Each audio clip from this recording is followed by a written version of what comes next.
जय हिंद। देखिए, चाइना का एक इतिहास रहा है कि वो एक कम्युनिस्ट कंट्री है और अपने देश के अंदर हो रहे विद्रोहों को दबाने के लिए अपनी जनता को मीडिया से दूर रखता है और विदेशी आक्रमण या किसी छोटे मोटे लड़ाई का सहारा लेता है ताकि वहाँ की देश इसे भूल सके। ऐसे ही 1962 में हुआ था। 1960 में माओ के खिलाफ वहाँ आंतरिक विद्रोह की संभावना हो रही थी। माओ ने इसका फायदा उठाते हुए 62 की लड़ाई थोप दी भारत के ऊपर और अक्साई चीन का एरिया कब्जा कर लिया। उसी समय इसने ताइवान के इसे क्या नाम है, अरुणाचल प्रदेश को अपना दक्षिणी तिब्बत कहता था। ऐसा नेहरू के समय हुआ था। अभी यहाँ पर सी जिनपिंग जो है, इसके समय भी बहुत तेजी से विरोध हो रहा है। चाइना में सी जिनपिंग के खिलाफ बहुत तेजी से बगावत हो रही है। इसने भी वही सहारा लिया जनता का ध्यान भटकाने के लिए। इसने भी भारत से लड़ाई थोपने के लिए कई बार अक्सर उत्साह वाले काम किए हैं। अभी हाल में इसने तवांग में घुस गया। अरुणाचल प्रदेश का जगह है तवांग घाटी। तवांग में जहाँ बोमडीला दर्रा भी है, तवांग जिला में है, वहां पे चाइनीज सैनिक ऊपर आने लगे भारतीय पोस्ट पर। भारतीय सैनिकों ने ले डंडा मार के कपार फाड़ दिया है सब चाइनीज सबका। एक भी भारतीय को किसी भी तरह की गंभीर चोट नहीं आई है, ना ही कोई भारतीय सैनिक शहीद हुआ है। ये हमारे रक्षा मंत्री का खुद का संसद में दिया हुआ स्टेटमेंट था। और वहीं चाइनीज मीडिया इस पर एकदम चुप है। जब चाइनीज पिटाते हैं सब ना तो एकदम चुप हो जाते हैं। आपको याद होगा जो जून 2020 पिटाया था, 6 महीना बाद बोला था कि हाँ हम लोग पिटा गए। उस सब इतनी होता है, ऐसा आके भाज रहा था सब, मार यहाँ पे लाठी लाठी का पार फाड़ दिया सब चाइनीज सबका। चाइना वहां से भाग निकला और अभी चाइना कुछ नहीं बोल रहा है। अपनी जनता का ध्यान भटकाने के लिए ये कभी ताइवान के ऊपर अटैक करता है, कभी ये भारत की ओर। अभी इसके जो फाइटर जहाज थे सब, वो कई बार उत्तराखंड के पास में मडराने लगे सब। उत्तराखंड के पास मडराने के भी कई रीजन है। उत्तराखंड में अभी भारत और अमेरिका की सेना यहाँ बहुत करीब नंदा देवी पर्वत के पास आकर चाइना के पास युद्ध अभ्यास की। इसीलिए वो अपने ड्रोन को, और उसने सबसे बड़ा जो बमवर्षक जहाज बना है S-20, ये बमवर्षक जहाजों को भारत के सीमा के पास उड़ाते रहता है। तो भारतीय सेना भी अपनी वायु से एयरफोर्स को तुरंत एक्टिवेट कर देती है और एयरफोर्स भी ऊपर से जाके वार्निंग देने लगती है कि अगर इधर की ओर आओगे तो तुम्हारा भी इलाज कर दिया जाएगा बढ़िया से। चाइना को पता चल गया है कि भारत की अब विदेश नीति जो है काफ़ी एग्रेसिव हो गई और ये होना भी चाहिए। हमें अपने दुश्मनों को पहचानने में क्षणिक भी देर नहीं करनी चाहिए। इंडियन एयरफोर्स अब काफ़ी तेजी से चाइना का मुकाबला करने लगती है। चाइना के साथ समस्या ये है कि यहाँ पे तिब्बत है। तिब्बत का पठार इतना ऊंचा है कि यहाँ पे कितना भी बेहतरीन जहाज दे दीजिए, कितना भी बेहतरीन जहाज, वो अपने फुल कैपेसिटी से नहीं उड़ सकता है, क्योंकि तिब्बत के ऊपर ऑक्सीजन की मात्रा बहुत कम होती है और किसी भी जहाज हो गया उसमें ईंधन जलने के लिए ऑक्सीजन की ज़रूरत ज़्यादा होती है। तो यहाँ कितना भी बढ़िया जहाज रहेगा, यहाँ से यहाँ आने में अपनी पूरी पावर नहीं लगा सकता है। जबकि भारत का जहाज तो इधर ही रखा हुआ है यहाँ पर, इसके लिए ज़्यादा उधर नहीं है, इसी को ज़्यादा दिक्कत आता है। आपको पता होगा तिब्बत और हिमालय के ऊपर से कोई कमर्शियल जहाज जाते भी नहीं है सब यहाँ पे। तो इंडियन एयरफोर्स काफ़ी एग्रेसिव में इसमें आगे बढ़ रही है। लेकिन चाइना इसे अन्य जगहों से घेरना चाह रहा है। पाकिस्तान के सहारे घेरना चाह रहा है, इधर मलक्का के सहारे, इधर तंजानिया के सहारे, तंजानिया के साथ इधर से मलक्का को इधर से, और ऐसे चारों ओर से चाइना भारत को घेरना चाह रहा है। हालांकि भारत भी इससे अब काउंटर अटैक के मूड में आ गया है। भारत अपने वायुसेना की ताकत को लगातार बढ़ा रहा है। एयर बेसेस को भारत बढ़ाया जा रहा है। अभी गुजरात में दीसा एयरबेस का शिलान्यास किया गया। यह एयरबेस बहुत जरूरी था। दीसा एयरबेस कहाँ है, उससे पहले आपको पाकिस्तान के एयरबेस का आइडिया होना चाहिए। पाकिस्तान का इधर का एरिया है बलूचिस्तान, इधर उसके दुश्मन कम है अफगानिस्तान है, तो उसमें अफगानिस्तान के पास कोई उतना टेक्नोलॉजी ही नहीं है। और उसका ज़्यादातर एयरबेस अगर आप देखेंगे तो ये भारत की ओर मिलेगा। ये उसने पाक ऑक्युपाइड कश्मीर है, POK पे कब्जा कर लिया है यहाँ पे। अब यहाँ अगर आप ध्यान देंगे तो ये पाकिस्तान के बहुत सारे एयरबेस हैं, जिसमें एक तो यहाँ शहबाज एयरबेस इसका बहुत प्रसिद्ध है। यहाँ F-16 जहाजें रहती हैं। शहबाज एयरबेस, सुकूर एयरबेस, यहाँ पर मीरपुर एयरबेस, ये 3 एयरबेस पाकिस्तान के बहुत ही फ्रंट लाइन की एयरबेस है भारत को आगे की ओर काउंटर करने के लिए। और एक कश्मीर के पास में आया स्कार्दू एयरबेस। ये एग्जाम में क्वेश्चन पूछते हो भैया स्कार्दू एयरबेस कहाँ, POK में ही है स्कार्दू। तो कुछ जगह जो है ना करंट में जब फेमस हो जाते हैं तो उससे कुछ क्वेश्चन पूछता है, इसलिए याद रखने आप है। तो यहाँ मीरपुर एयरबेस, सुकूर एयरबेस और यहाँ शहबाज एयरबेस, यहाँ पर इन एयरबेस से भारत में अंदर तक हमला किया जा सकता था। इसको काउंटर करने के लिए जोधपुर में फलोड़ी एयरबेस था, गुजरात के कच्छ में नलिया एयरबेस था। तो ये यहाँ से इसे काउंटर किया जा सकता था, लेकिन अभी पीएम मोदी ने यहाँ पर एक दीसा एयरबेस का उद्घाटन किया। दीसा एयरबेस जो है अब यहाँ से और अंदर तक काउंटर अटैक किया जा सकता है। तो ये एयरबेस भारत के लिए बहुत ज़रूरी है, क्योंकि हमको हर तरह से काउंटर अटैक के लिए रेडी रहना है, क्योंकि चाइना लगातार पाकिस्तान को सपोर्ट करते जा रहा है। तो ये एयरबेस जरूरी है। भारत अब अपने जितने भी एयरबेस हैं उसको, उसमें जो जहाज़ों को रखने के लिए बंकर है उसे अब नए मॉडल से अपग्रेड कर रहा है। उसका नाम है next generation harden aircraft shelter. ये इतने मजबूत होते हैं कि रनवे के बाद जहाज को अगर इसमें ले आ देते हैं तो इसके ऊपर 1000 किलो का भी बम गिरा दिया जाता है ना, इसको कोई असर नहीं होता है। इसकी टेस्टिंग हो चुकी है। देखिए ये जहाज इसी के अंदर था, ये जहाज इसके अंदर था, इसको रख के तोड़ा है सब, ये ऊपर वाला ब्लास्ट हो गया है, जहाज चुपचाप निकल के चला गया। तो ये भारत इसको बहुत तेजी से अपने हर एक एयरबेस में इसको ला रहा है, ताकि जहाज जो है एयरबेस पे भी सेफ रह सके, ताकि युद्ध की स्थिति में काउंटर अटैक किया जा सके।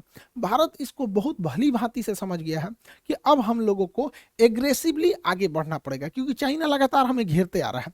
इसलिए भारत ने अपने यहाँ, ये तो हो गया अफगानिस्तान के लोगों को भारत से बहुत लगाव रहता है। तो भारत अफगानिस्तान भारत में रिलेशन अच्छा है, लेकिन पीओके कब्जा करने की वजह से डायरेक्ट कनेक्शन नहीं है। यहाँ पर है आपका तजाकिस्तान। ये ताजिकिस्तान जो जगह है, यहाँ पर भारत 2 ठो एयरबेस ले रखा है। यहाँ से हम चाइना के लिए भी काउंटर अटैक कर सकते हैं, यहाँ से पाकिस्तान के डीप एरिया में भी काउंटर अटैक कर सकते हैं। 2 एयरबेस है यहाँ पर, एक का नाम है ऐनी एयरबेस और एक का नाम है फारकोर एयरबेस। तो ये दोनों एयरबेस ताजिकिस्तान में, फारकोर और ऐनी एयरबेस, इससे हम लोग चाइना के एरिया में काउंटर अटैक और पाकिस्तान में कर सकते हैं। ये सबसे ज़्यादा काम कब करेगा? चाइना यहाँ पे सड़क बना रहा है CPEC, China Pakistan economic corridor. इसको इधर से तो अटैक करता ही हो सकता है, इस एयरबेस के थ्रू यहाँ से भी अटैक किया जा सकता है। इसलिए भारत को अब रेडी रहना है, क्योंकि चाइना में अगर ज़्यादा विवाद होगा तो पक्का किसी ना किसी से उलझेगा। तो वो उधर या तो उलझेगा ताइवान से, और नहीं तो इधर उलझेगा भारत से। इसलिए सतर्क रहना है। हम लोग के लिए भी एक तरह का ये लिटमस टेस्ट है। हालांकि भारत बहुत तेजी से अपने कदम आगे बढ़ा रहा है, लेकिन चाइना का सोच क्या है, वो सिल्क रूट के माध्यम से भारत को घेरना चाह रहा है। लेकिन चाइना की टेंशन क्या है, वो मलक्का के पास से यहाँ से भारत को, ये उसके लिए सबसे बड़ी समस्या है, क्योंकि मलक्का के पास भारत बहुत स्ट्रांग है। यहाँ पर हमारा अंडमान निकोबार है, ये अंडमान निकोबार में हमारी तीनों सेना रहती है, थल सेना, वायुसेना, नौसेना। साथ ही यहाँ नीचे में कोकोस आइलैंड है, कोकोस आइलैंड। चाइना यहाँ से या तो मलक्का से होकर निकलेगा या तो सुंडा से होकर निकलेगा। अगर मलक्का से होकर निकलेगा तो अंडमान निकोबार में कुछ आएगा, और अगर सुंडा से होकर निकलेगा तो कोकोस में कुछ आएगा। देखिए कोकोस आइलैंड हमारा नहीं, देखिए कोको अलग है। कोको आइलैंड म्यांमार के पास है, हम ही लोग का था, नेहरू ने गिफ्ट दे दिया यहाँ पे। ये कोकोस आइलैंड जो है ये ऑस्ट्रेलिया का है, लेकिन ऑस्ट्रेलिया से हम लोगों ने समझौता कर रखा है कि एक दूसरे के बेस का इस्तेमाल करने के लिए, तो इसका इस्तेमाल हम लोग कर सकते हैं यहाँ से काउंटर करने के लिए। इसलिए चाइना को पता है कि इस एरिया में हम कुछ नहीं कर सकते, इसलिए चाइना मलक्का को अपनी डेलिमा दुविधा समझता है, मलक्का डेलिमा। इसलिए वो डायरेक्ट इस एरिया से, समुंदर से घूम के नहीं आना चाहता है, वो डायरेक्ट सड़क के माध्यम से अपने सामान को यहाँ लाता है और इस रास्ते से निकल जाता है। यहाँ पे उसने बहुत बड़ी सड़क बना रखी है, इस सड़क के चारों ओर फैक्ट्री, पेट्रोल पंप, हॉस्पिटल्स, अलग अलग चीज़ों को खोल रखा है। इसका नाम है सीपीईसी। सीपीईसी को काउंटर करना भी बहुत जरूरी है, जो ग्वादर पोर्ट से जुड़ता है। यहाँ पर सीपीईसी के लिए यहाँ पर हमको ऐनी एयरबेस और फारखोर एयरबेस यहाँ से काउंटर कर देंगे, और यहाँ ईरान का चाबहार बंदरगाह हम इसे काउंटर करके आइसोलेट कर सकते हैं। इसलिए रेडी रहने के लिए ज़रूरी है। हालांकि भारत के पास इसके अलावा भी बहुत सारी संभावना है। यहाँ पर चाइना इतना तेजी से एक्सपांड किया कि अफ्रीका का देश है जिबूती, जिबूती में इसने अपना एक सैन्य अड्डा ले लिया। अब जिबूती समुद्र का इतना पतला रास्ता है कि अगर यहाँ स्वेज नहर से कोई भी जहाज यूरोप से आएगी तो उसे जिबूती से जाना ही पड़ेगा, और जिबूती पे उसने एक भाड़े पे सैन्य अड्डा ले लिया यहाँ पे। लेकिन अच्छी बात यह है कि जहाँ इसने सैन्य अड्डा लिया है वहाँ से थोड़ी ही दूरी पर फ्रांस का भी सैन्य अड्डा है, और हमारा और फ्रांस का समझौता है कि हम एक दूसरे के सैन्य अड्डे का इस्तेमाल कर सकते हैं। तो यहाँ ये पैसा दे के सैन्य अड्डा ले रहा है, भारत वहाँ ऐसे ही पहुँच सकता है।